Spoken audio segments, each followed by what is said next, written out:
C'est que finalement, il n'y a pas forcément de signes avant-coureurs, ni chez l'enfant, ni chez l'adulte. C'est le piège. C'est le piège, parce qu'en fait, le diabète peut se développer, c'est-à-dire ce taux anormal de sucre dans le sang peut se développer pendant plusieurs années sans donner de manifestation.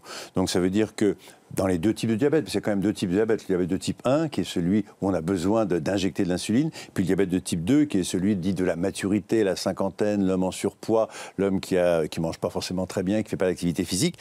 Dans les deux cas de figure, c'est vrai que c'est ce sucre qui est en excès. Mais le problème, c'est qu'un sucre en excès, sauf s'il y a vraiment 5 grammes de sucre, il n'y a pas de manifestation à proprement parler. Donc il va falloir faire un bilan. Il va falloir faire un bilan. Alors une prise de sang annuelle, ça suffit amplement. Et dans le bilan de base, vous avez la glycémie, vous avez ce taux de sucre. Ou alors, si vous avez un profil de risque.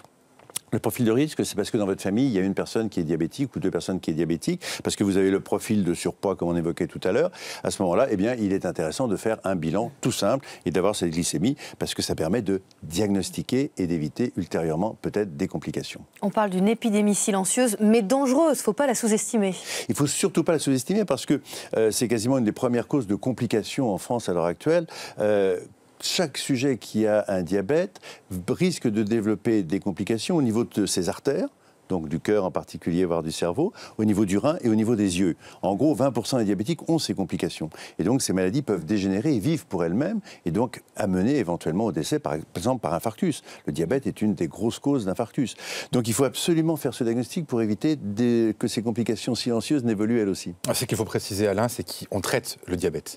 Oui, bien évidemment. Bien évidemment, une fois qu'on l'a diagnostiqué, c'est une chance. Alors, on ne le guérit pas, soyons clairs. On le traite, c'est-à-dire qu'on arrive à réguler le sucre, soit par des comprimés pour le diabète de la maturité, soit avec des injections d'insuline. Et là, il y a des véritables révolutions qui sont en cours. D'abord, ce dépistage possible, ce dosage possible avec un petit patch. Donc, on ne se pique plus au bout du doigt. Vous avez un petit patch, vous mettez le smartphone dessus et vous avez la glycémie instantanée. Donc, ça, c'est merveilleux. Et puis, on est proche, et aux États-Unis, la FDA vient de l'accepter, du pancréas artificiel, c'est-à-dire d'une boucle où vous avez un appareil qui capte votre glycémie, qui va guider la pompe à insuline et vous allez réguler en temps réel les choses. Donc c'est pas encore vraiment pour tout le monde, mais ça ne va pas tarder. Merci.